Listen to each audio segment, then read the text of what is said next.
My name is Hazel Sullivan, 24, working as an event coordinator in Boston. My relationship with my sister Madison has always been complicated.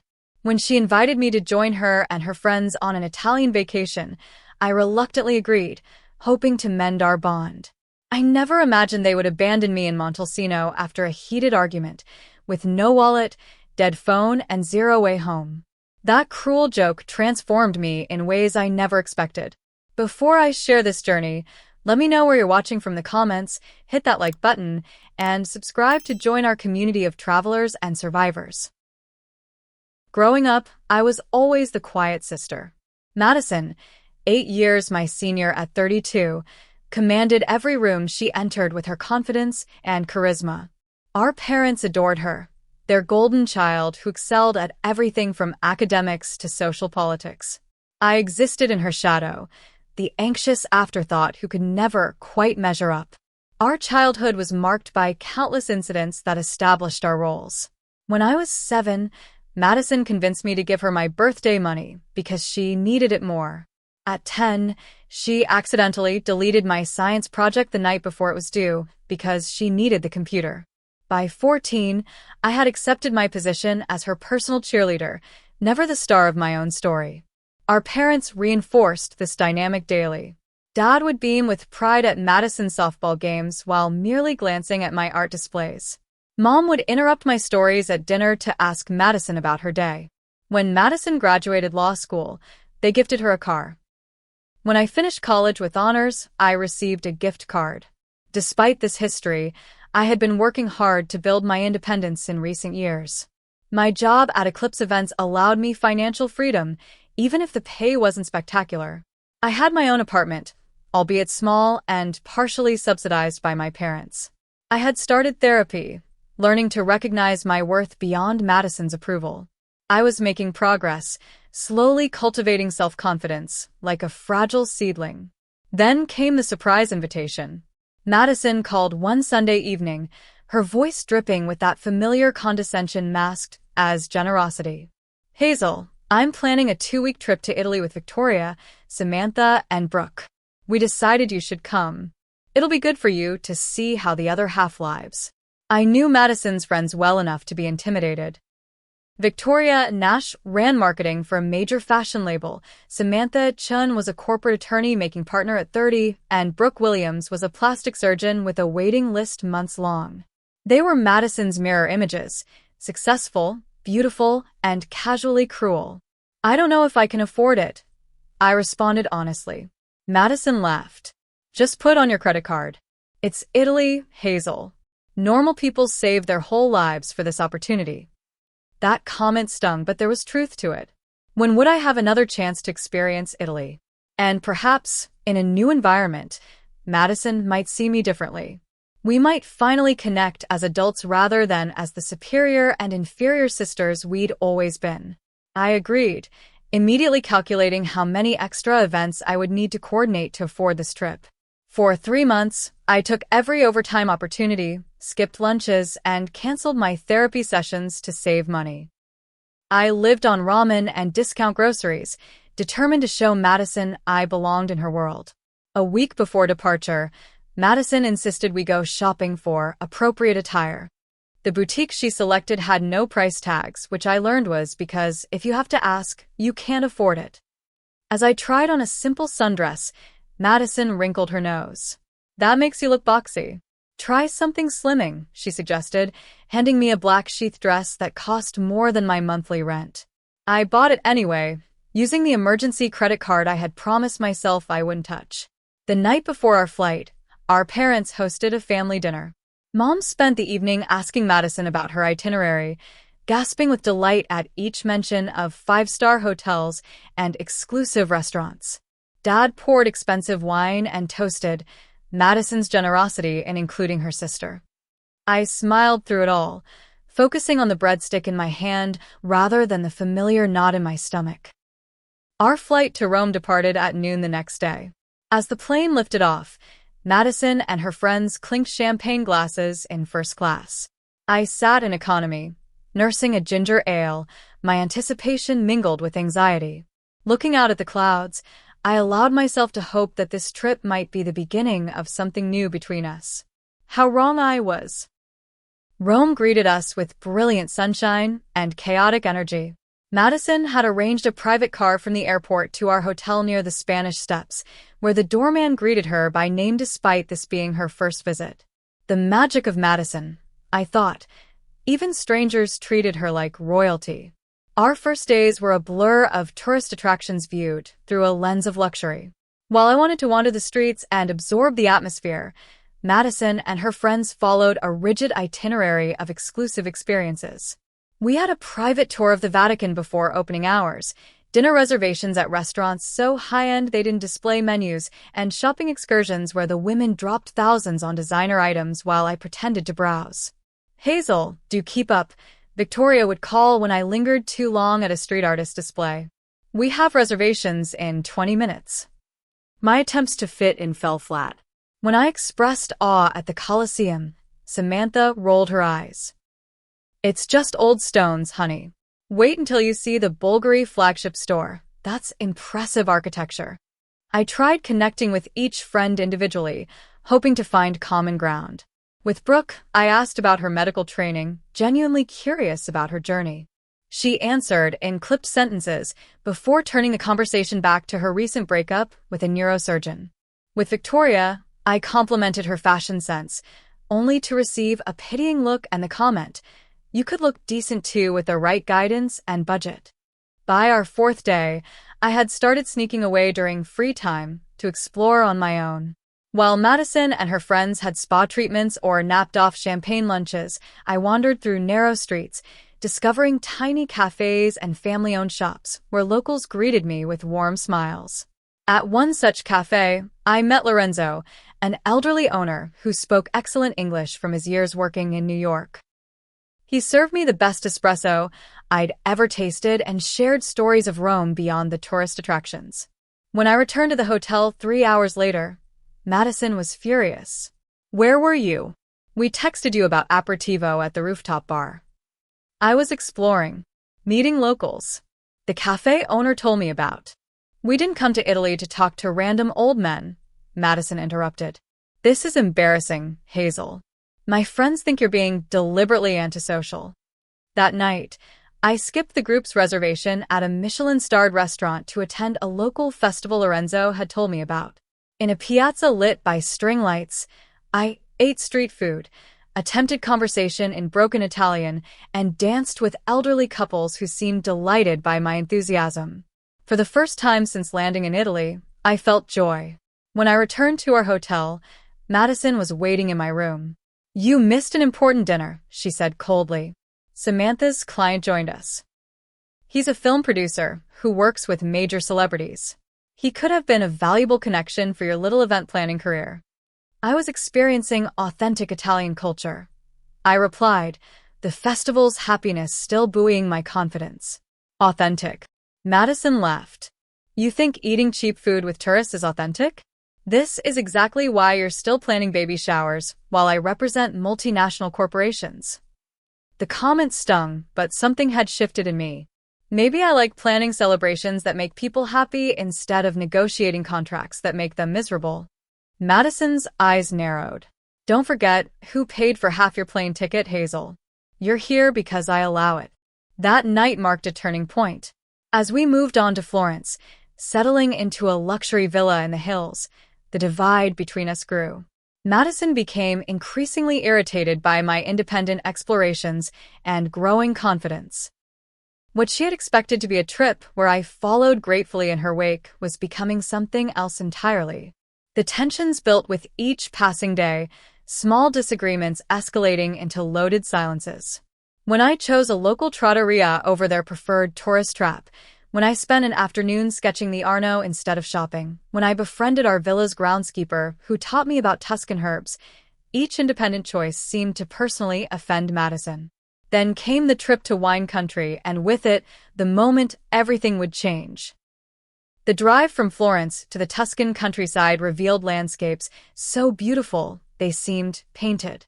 Rolling hills covered in vineyards, cypress trees standing like sentinels, medieval towns perched on distant ridges.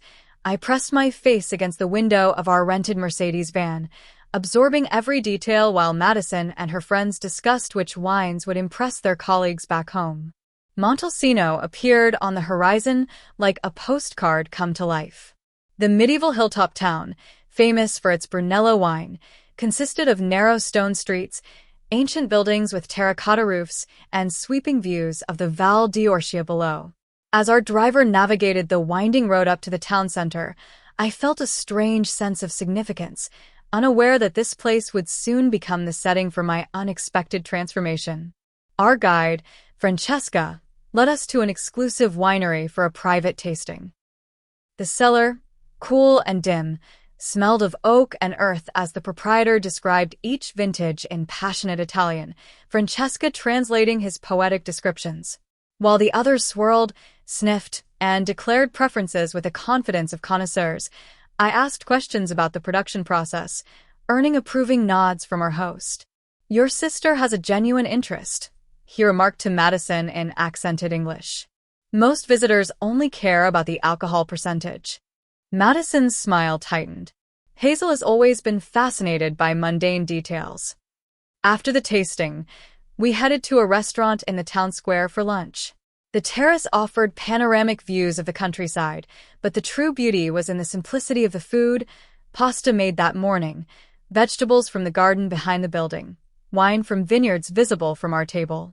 As we dined, Madison grew increasingly dismissive, complaining about the lack of air conditioning and the limited menu options. Our server, Lucia, was a young woman about my age who spoke little English but worked diligently to accommodate our group. When she accidentally spilled a few drops of water while refilling glasses, Madison's reaction was immediate and harsh. "Are you completely incompetent?" she snapped. "This is Valentino, not target clearance." Lucia's face flushed with embarrassment as she apologized profusely, quickly dabbing at Madison's sleeve with a napkin. "It's just water," I said quietly. "It'll dry in minutes in this heat." Madison turned to me with cold fury. "Of course you defend mediocrity. Birds of a feather." Something inside me snapped. Years of belittlement, of swallowing my responses, of making myself smaller to accommodate Madison's ego, it all rose to the surface at once. "Stop it," I said, my voice stronger than I'd intended. "Stop treating service workers like they're beneath you. Stop treating me like I'm beneath you. I'm tired of your constant judgment and superiority complex." The table fell silent. Victoria's eyebrows rose in surprise. Samantha set down her wine glass slowly. Brooke looked uncomfortably at her plate. "Excuse me?" Madison's voice was dangerously quiet. "You heard me," I continued, my heart pounding but my resolve firm. "I've spent my entire life being told I'm not enough by you. Not pretty enough, not smart enough, not successful enough. I came on this trip hoping we might actually connect as sisters, but you've done nothing but mock my interests and undermine my confidence." Madison stood abruptly, her chair scraping against the stone floor. "How dare you embarrass me in front of my friends? After everything I've done for you? Bringing you to Italy, introducing you to influential people, trying to help you rise above your mediocre existence." "I never asked for any of that," I replied, my voice shaking but clear. "I just wanted a sister who respected me."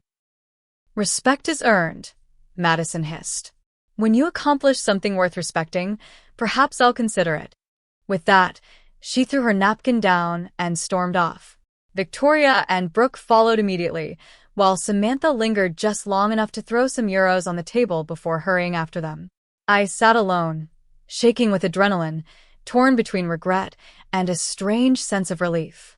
After a few minutes, I apologized to Lucia and the other staff for the scene, then headed to the restroom to compose myself. I figured Madison needed time to cool down before we could have a rational conversation. 20 minutes later, I emerged from the restaurant to find the town square empty of any sign of my sister or her friends. I checked nearby shops, thinking they might be browsing to kill time. Nothing. I called Madison's cell phone. Straight to voicemail. I texted all 4 women. No response. As panic began to rise, my phone chimed with a message. "Madison, find your own way back." Maybe you'll learn to appreciate us. Consider it a learning experience. I called immediately. Voicemail again. I texted back, explaining I had no wallet. Madison had insisted on holding everyone's valuables in her theft-proof bag while we were touring. No response. I tried Brooke, Victoria, Samantha. Nothing. Realization dawned slowly, then crashed over me like a wave. They had left. Actually left me in a foreign town, 70 miles from our accommodation, with no money, no ID, and a phone battery at 12% after a day of taking photos. I ran to the town's entrance where our van had parked. The spot was empty. I asked a shopkeeper if he'd seen a group of American women leave. He nodded and pointed down the hill, making a driving motion with his hands. As the sun began its descent behind the Tuscan hills, casting long shadows across Montalcino's stone streets, the full impact of my situation hit me. I was alone in a country where I barely spoke the language, with no means of transportation, no money for food or lodging, and a phone that would die within the hour. I was 4,000 miles from home with absolutely no resources.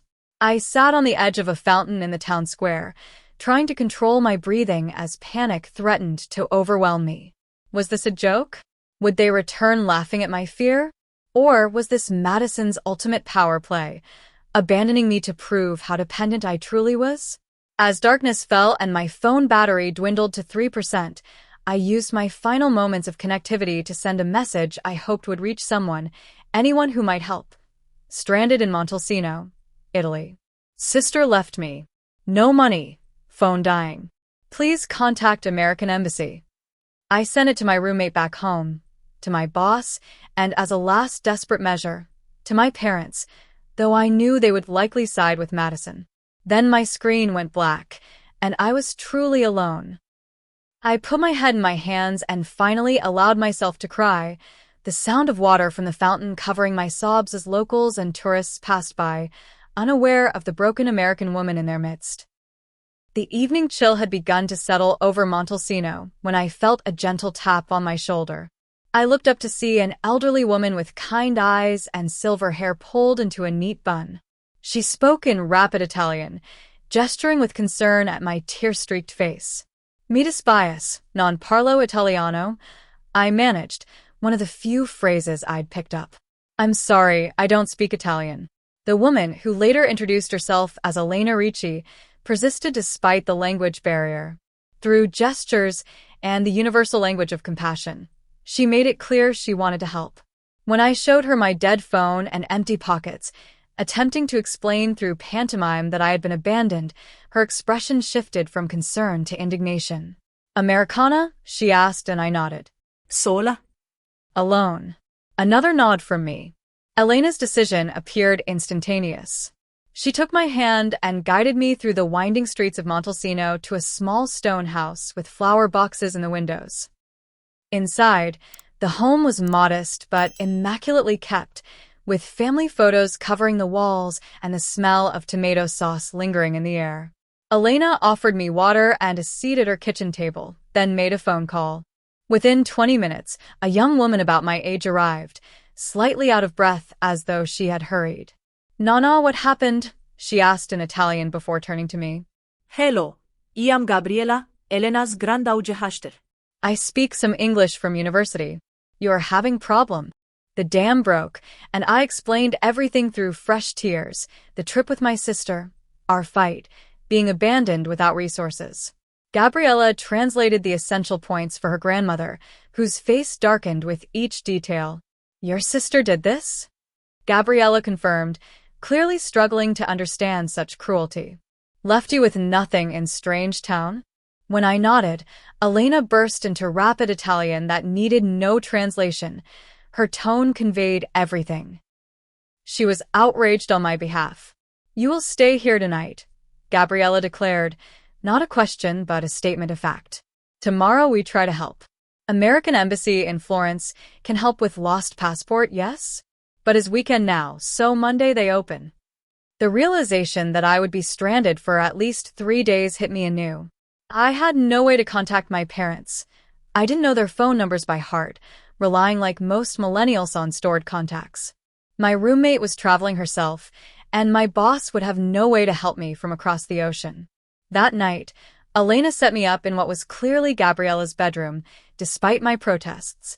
I lay awake for hours, oscillating between anger at Madison, fear for my situation, and overwhelming gratitude for these strangers' kindness. Morning brought the smell of coffee and fresh bread. In the small kitchen, Gabriella explained that she worked at her family's restaurant in town, and they could use extra help if I wanted to earn some money. Just washing dishes, cleaning, maybe serving if you want to try, she offered. Not much pay, but something to start. I accepted immediately, desperate for any way to regain control of my situation. Within hours, I found myself in the back of Ristorante Toscana, wearing borrowed clothes and an apron, plunging my hands into soapy water as lunch service began. The work was physically demanding in a way my desk job never was. By mid-afternoon, my back ached and my hands were pruned, but there was something satisfying about the tangible results. Clean dishes stacked neatly, floors swept, tables prepared for the next guests. The restaurant staff, all relatives of Elena and Gabriella, treated me with a mixture of curiosity and kindness, speaking slowly and gesturing to help me understand basic instructions. Marco, the head chef and Gabriella's father, insisted I sit down for family meal between lunch and dinner service. As we ate pasta with a simple tomato sauce that put any Italian restaurant in Boston to shame, he taught me my first real Italian phrases beyond tourist basics. Passa il pane per favor. Pass the bread, please. Delizioso. Delicious. Grazie mille. Thank you very much. That evening, after helping serve dinner to tourists and locals alike, I returned to Elena's home exhausted but with 40 euros in my pocket, my first step toward independence.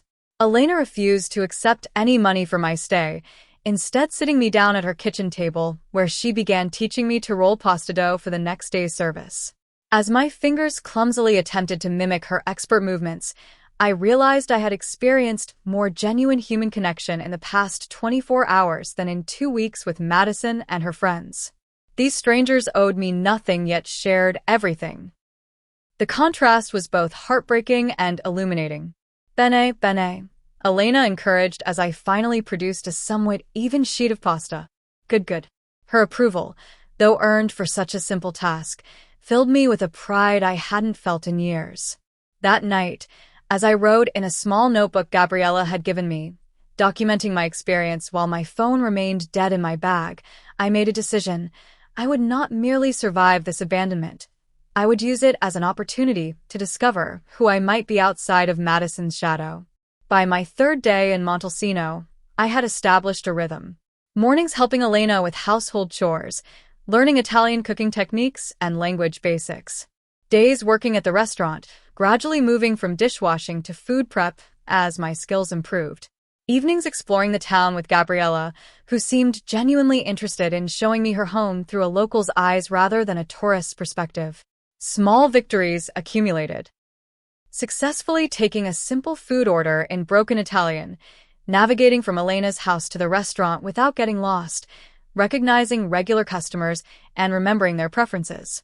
Each tiny accomplishment built my confidence in ways that felt fundamentally different from any validation I'd sought from Madison throughout my life. On Sunday evening, as we closed the restaurant, Gabriella reminded me that the embassy would open the following morning. I nodded, but realized with surprise that the panic I'd felt initially had transformed into something else entirely. Determination, yes, but also a strange reluctance to end this unexpected detour. My fourth day in Montalcino began with a surprise. Marco handed me his old cell phone, loaded with an Italian SIM card. For emergencies, he explained in broken English. And to call embassy. The gesture nearly brought me to tears. I had gone from abandoned and resourceless to having work, shelter, and now communication, all through the kindness of strangers who had quickly become friends. Before calling the embassy, I checked my email at Gabriella's suggestion, using the restaurant's Wi-Fi. My inbox overflowed with messages, panicked texts from my roommate, concerned emails from my boss, and a series of increasingly angry messages from my parents, clearly informed of the situation by Madison. Her version, unsurprisingly, cast me as the villain. I had apparently thrown a tantrum at lunch, insulted her friends, and stormed off to teach them a lesson. When they kindly waited and couldn't find me, they assumed I had taken transportation back to Florence on my own to make a point. The final email from my mother read, "Madison is beside herself with worry. How could you be so selfish and immature? Call us immediately." The old Hazel would have crumbled under this accusation, accepting blame to maintain peace. The new Hazel, even just 4 days into her emergence, felt a steely resolve instead. I composed a brief, factual email explaining what had actually happened, stating I was safe but working to arrange my return, and would be in touch when I had concrete plans. I didn't apologize. As I prepared to call the embassy, Gabriella's cousin Antonio arrived at the restaurant. Tall with curly dark hair and an easy smile, Antonio worked as a tour guide and spoke fluent English. "So you're the American my cousins adopted," he greeted me with a warmth that immediately put me at ease. "Gabriella says you need to visit the embassy, but they'll just tell you to come to Florence to get emergency documents. I'm driving there tomorrow for a tour. You can come with me if you want." This stroke of luck seemed like the universe finally cutting me a break. But rather than immediate relief, I felt conflicted. The practical part of me knew I should begin the process of returning home, yet another part, a growing part, wanted to extend this unexpected adventure. "Can I think about it?" I asked, surprising myself. Antonio grinned. "Of course. Meanwhile, I'm off duty today. Want to see the real Montalcino? Not the parts they show tourists." That afternoon became a masterclass in Italian small-town life.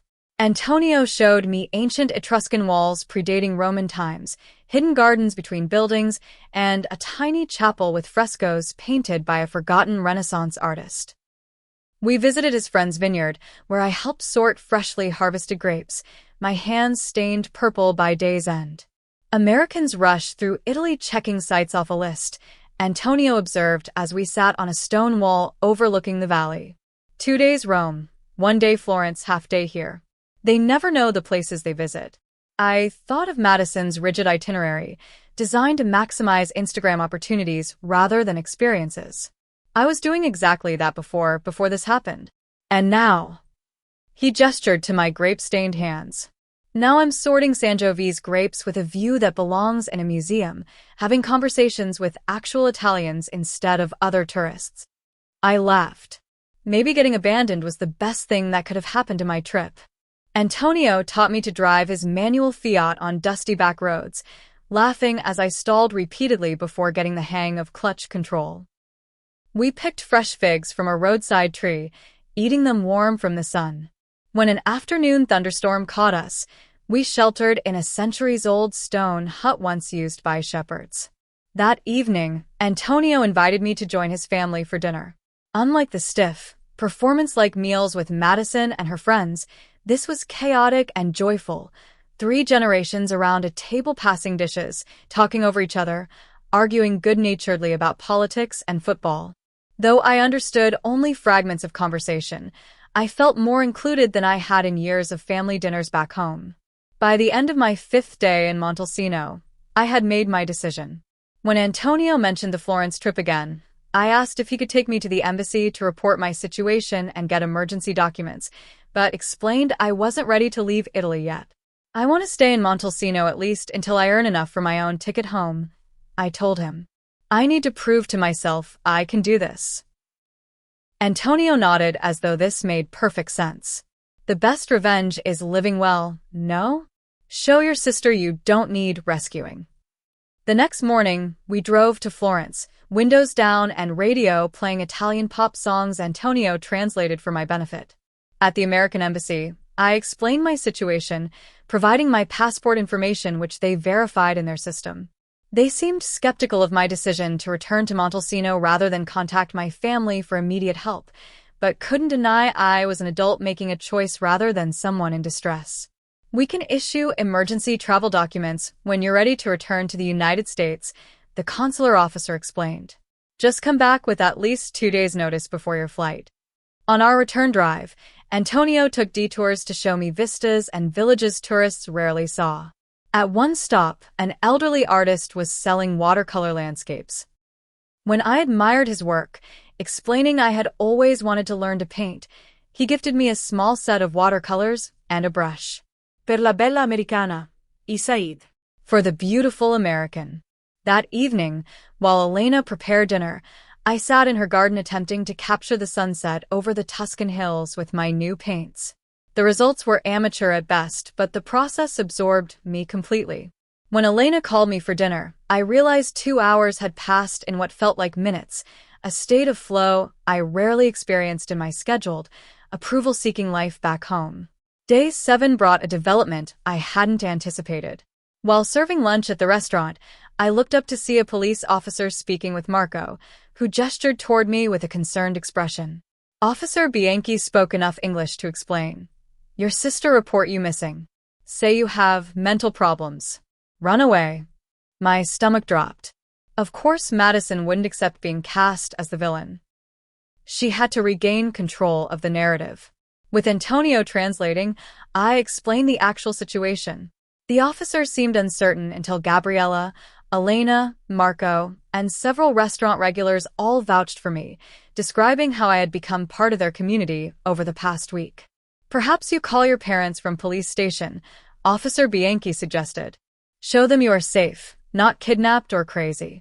At the station, with Antonio beside me for moral support, I called my parents on speakerphone so Officer Bianchi could verify I wasn't under duress. Hazel? My God, where have you been? My mother's voice was shrill with worry and anger. Madison said, You've had some kind of breakdown. For perhaps the first time in my life, I interrupted her.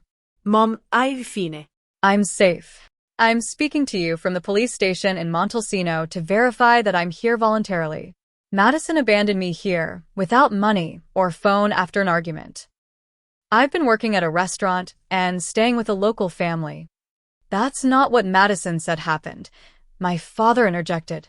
I'm sure it isn't, I replied, surprising myself with my steady tone. But I'm telling you the truth, and Officer Bianchi here can confirm I'm not being held against my will or experiencing any mental health crisis. The officer spoke briefly, confirming my statement. My parents seemed stunned into silence.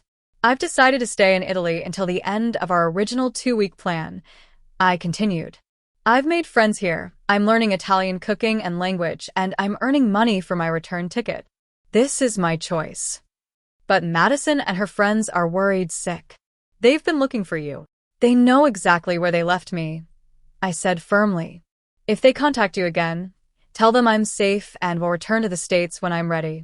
I need to go now. I'll email updates. I hung up before they could protest further.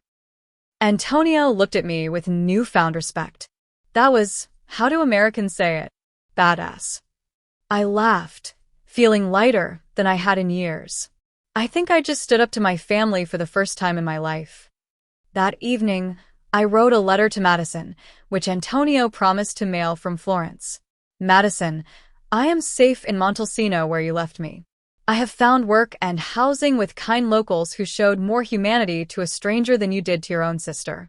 I will not be contacting the embassy for emergency evacuation as you seem to expect. Instead, I will complete our planned 2 weeks in Italy on my terms, learning and growing from this experience. I request that you send my passport, wallet, and belongings from the villa to Ristorante Toscana in Montalcino. This isn't about punishment or revenge. It's about finally discovering who I am outside of your shadow. We will need to have a serious conversation about boundaries when I return. Until then, I wish you well. Hazel. Rather than feeling anxious about this assertion of independence, I felt empowered. Each day in Montalcino was teaching me self-reliance in ways no planned experience ever could. The following morning, a package arrived at the restaurant, my suitcase, passport, and wallet, sent by express courier from Florence. No note accompanied them. I took it as Madison's grudging acknowledgement of the new dynamic between us. With my documents returned, I now had choices. I could leave immediately, return to the familiar patterns of my life. Instead, I counted the money I had earned, calculated what I would need for a train ticket to Florence and then to Rome for my return flight, and decided to continue my Montalcino adventure with my remaining week in Italy.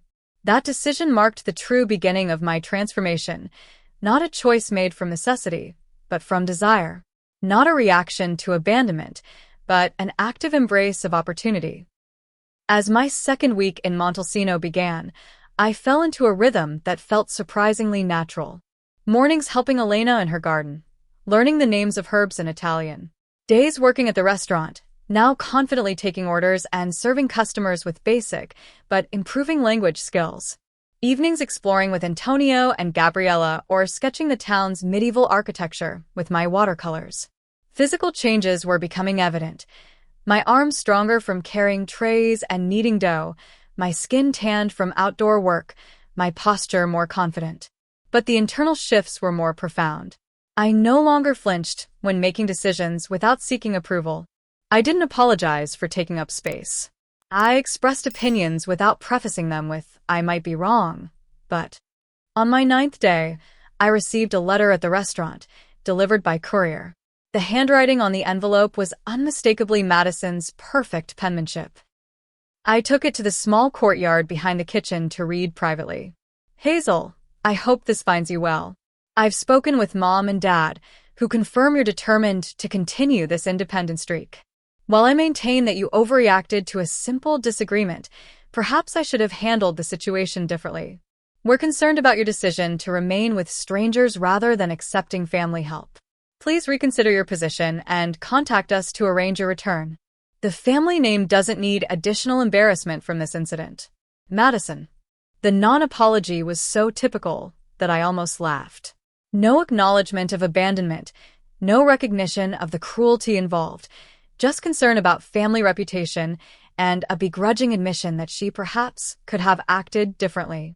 A second letter arrived that afternoon, this one from my parents, containing a similar sentiment along with a warning.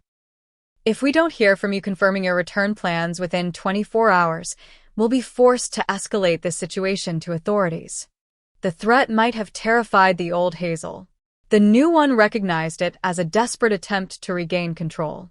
I drafted careful responses to both, reiterating that I was safe, making choices as an adult, and would return as originally planned at the end of our scheduled 2 weeks. True to their word, my parents escalated. The next day, Officer Bianchi returned to the restaurant, this time accompanied by someone from the American consulate in Florence. They requested a private conversation, which Marco allowed us to have in his office. "Your family has expressed serious concerns about your welfare," the consulate representative explained. "They believe you may be suffering from some kind of Stockholm syndrome or emotional crisis." Officer Bianchi, who had met me previously, looked uncomfortable with this characterization. Antonio, who had insisted on being present as my translator, though this official spoke perfect English, interjected. Hazel was abandoned by her sister without resources. The people of Montalcino helped her. Now she chooses to stay and experience Italy properly. Where is the crisis? I explained my situation again calmly, showing my recovered passport and wallet, demonstrating my improving Italian, and highlighting the skills I was learning. Eventually, both officials seemed satisfied that I was not, in fact, experiencing a breakdown or being held against my will. "Your family is persistent," the consulate representative noted as she left. "But you're an adult making a legal choice. I'll inform them you're safe and functioning well." That evening, as I helped Elena prepare dinner, she asked about the day's events. I explained the situation in my limited Italian, supplemented with gestures and English words where needed.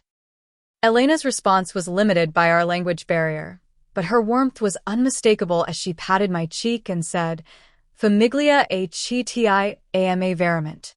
Family is who truly loves you. The simplicity and truth of her statement brought tears to my eyes. This woman who had known me for barely 10 days had shown me more unconditional acceptance than my blood relatives had in 24 years.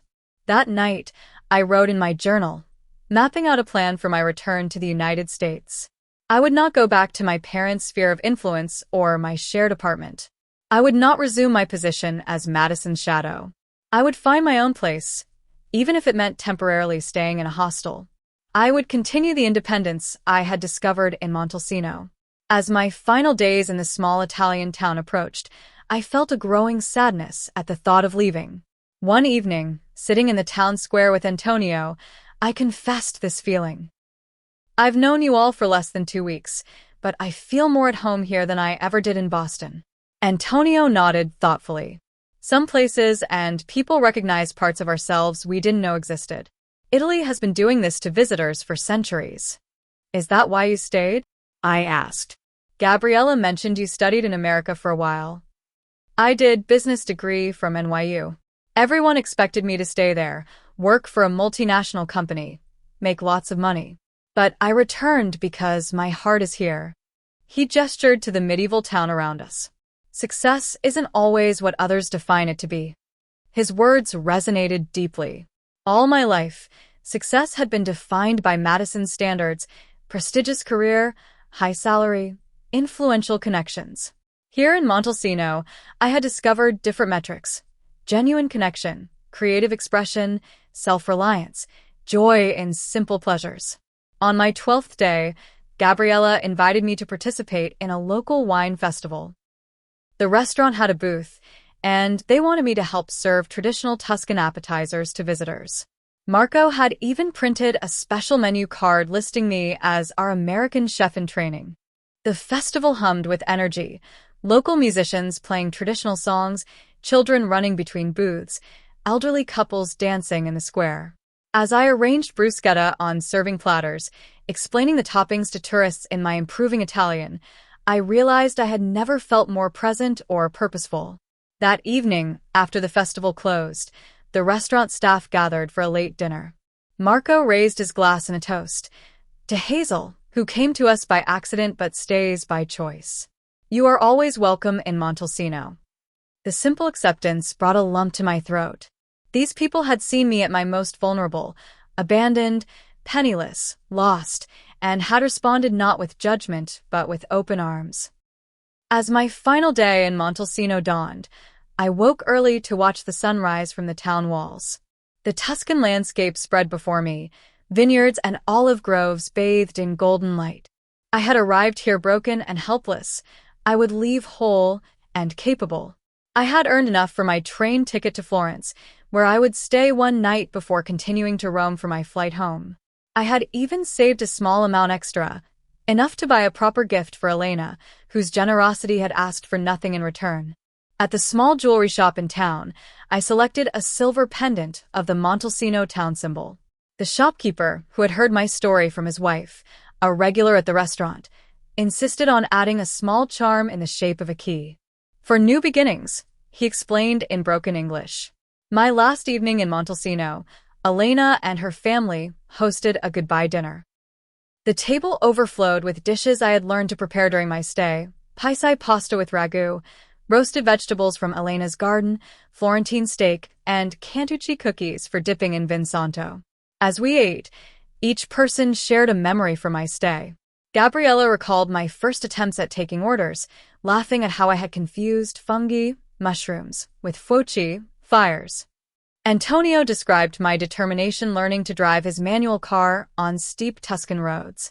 Marco praised my rapid progress in the kitchen, predicting I could become a chef if I wanted. Elena, with Gabriella translating, said simply, "You came here with nothing. You leave with everything important." I fought back tears as I presented my gifts: the pendant for Elena, a Boston cookbook for Marco, art supplies for Antonio, who had confessed an interest in learning to draw, and for Gabriella, a promise to return the following summer. That night, packing my suitcase in Elena's spare room, I realized how profoundly these 2 weeks had altered my life's trajectory. I had entered Italy as an accessory to Madison's vacation. I would leave as the protagonist of my own story. My final morning in Montalcino dawned clear and bright, as though the town itself wanted to imprint its beauty in my memory. The entire restaurant staff gathered to walk me to the bus stop, where I would catch the local bus to the train station in Siena, then continue to Florence. The goodbyes were emotional: hugs, kisses on both cheeks, promises to stay in touch. Elena pressed a package of homemade biscotti into my hands. Marco gave me a handwritten book of his family recipes. Gabriella had created a photo album of my time in Montalcino, including pictures I hadn't even known were taken. Me kneading pasta dough, serving customers, laughing at the festival. Antonio was the last to say goodbye, handing me a small watercolor he had painted of Elena's house with me sitting in the garden. "So you remember where you found yourself," he said. As the bus pulled away, I watched them waving until they disappeared around a bend in the road. The lump in my throat felt permanent, but alongside the sadness was a profound gratitude. These people had changed my life through simple kindness and acceptance. In Florence, I spent one night in a modest hotel, using my newfound confidence to explore the city independently. I visited museums at my own pace, ate where locals recommended rather than where tourists congregated, and even had a conversation in broken Italian with an elderly artist selling sketches by the Arno River. The train to Rome the next day felt like the closing of a chapter. As Tuscan landscapes gave way to the Roman countryside, I wrote in my journal, documenting the transformation I'd undergone since being abandoned in Montalcino. It wasn't just about learning to survive without resources. It was about discovering my capacity for growth, connection, and independence. My flight back to Boston departed on schedule, exactly 2 weeks after I had arrived in Italy with Madison and her friends. As the plane lifted off, I felt none of the anxiety that had accompanied my departure from the U.S. Instead, I watched Rome recede beneath me with a sense of calm determination. I would return to Italy, not as someone's tag-along sister, but as a traveler in my own right. The transformation must have been visible because when my parents met me at Boston Logan Airport, despite my emails stating I could manage alone, my mother actually took a step back, studying me with confusion. "Hazel, you look different." I was different, tanned from working outdoors, physically stronger from restaurant work, standing straighter, without the weight of constant comparison. But the changes went beyond the physical. "It's good to see you both," I said, accepting their hugs, but not dissolving into the apologetic daughter they clearly expected. "Thank you for coming, but I've arranged a ride share to Amelia's apartment." Amelia was a colleague who had offered her couch until I found my own place. "Don't be ridiculous," my father said. "You're coming home until you sort yourself out." The old Hazel would have acquiesced immediately. The new one smiled politely but firmly. "I appreciate the offer, but I've already made arrangements. I'll come for dinner next weekend to tell you all about Italy." Their shocked expressions might have been comical if they weren't so revealing of our dysfunctional family dynamic. They had expected me to return chastened and dependent, grateful for their rescue. Instead, they faced a daughter making her own decisions without seeking permission. "Madison wants to speak with you," my mother said, a note of desperation in her voice. "She's been worried sick." "I'm sure she has," I replied neutrally. "Please tell her I'll contact her when I'm ready to talk." That conversation came 3 days later at a coffee shop of my choosing, neutral territory rather than any setting where Madison traditionally held power. When she entered, I noticed the subtle tells of her discomfort, the slightly too formal dress, the extra attention to her appearance, the way her eyes darted around assessing who might be watching. "You look healthy," she offered as an opening, the word clearly a substitute for something less complimentary. "Thank you." Italy agreed with me. I maintained eye contact, another change from our previous dynamic where I would have looked down deferentially. Madison launched into what sounded like a rehearsed speech about her concern over my impulsive behavior and how the misunderstanding in Montalcino had gotten out of hand. She referenced my history of emotional reactions and her responsibility as the older sister. I let her finish before responding. "Madison, you abandoned me in a foreign town without resources as punishment for standing up to you. There's no misunderstanding there." "I left you with your phone," she countered. "You could have called for help." "My phone died within an hour. You took my wallet with my ID and credit cards. You left me with nothing." I didn't think. "That's right," I interrupted another first. "You didn't think about my safety or well-being. You thought about asserting control. But here's what happened instead. I discovered I don't need your approval or protection. I found people who valued me without condition. I learned skills I never knew I had. So, in a strange way, I should thank you. Madison's expression flickered between anger and confusion. Thank me? Your cruelty led to my independence. It's not the outcome you intended, but it's the one that happened. The conversation continued for another hour, tense at times, tearful at others. Madison struggled to accept this new dynamic between us, alternating between defensive justification and grudging acknowledgement that perhaps she had gone too far. We parted without neat resolution, but with a clear understanding. Our relationship would never return to its previous pattern. If Madison wanted to remain in my life, it would be as an equal, not as the superior sister condescending to include me in her world. The weeks following my return brought rapid changes. I moved out of my partially subsidized apartment into a small studio I could afford entirely on my own. I left my event planning job for a position with an Italian-American cultural center where my newfound language skills and cultural knowledge were valued. I enrolled in evening Italian classes and cooking courses, building on what Elena and Marco had taught me. I started a small side business selling watercolor sketches of Italian scenes, inspired by the art supplies the elderly man had gifted me in Tuscany. Most importantly, I maintained connections with my Montalcino family through weekly video calls. Seeing Elena's kitchen in the background of our conversations brought a bittersweet joy. The distance was painful, but the bond remained strong. 6 months after my return, I received a package from Italy. Inside was a formal invitation to Gabriella's wedding the following summer, with a handwritten note. My maid of honor must return to Montalcino. Elena insists you stay with her again.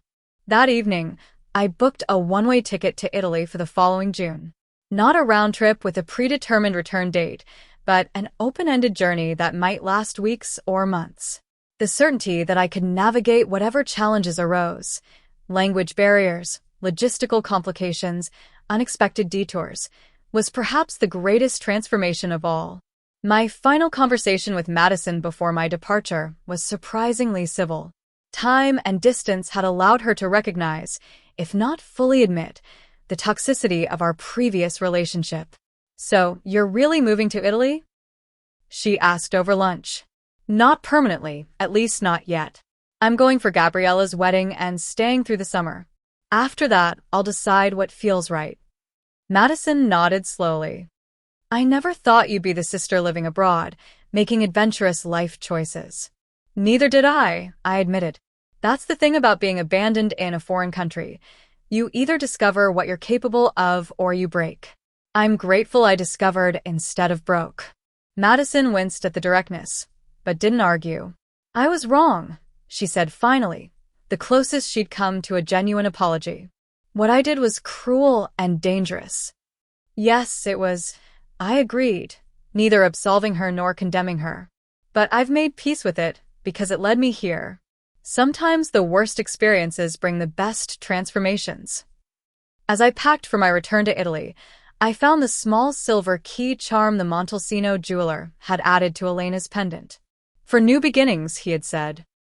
How right he had been. The cruelty of being abandoned had unlocked doors within me I never knew existed: courage, resilience, self-reliance, and the capacity for genuine connection. In losing everything, I had found myself.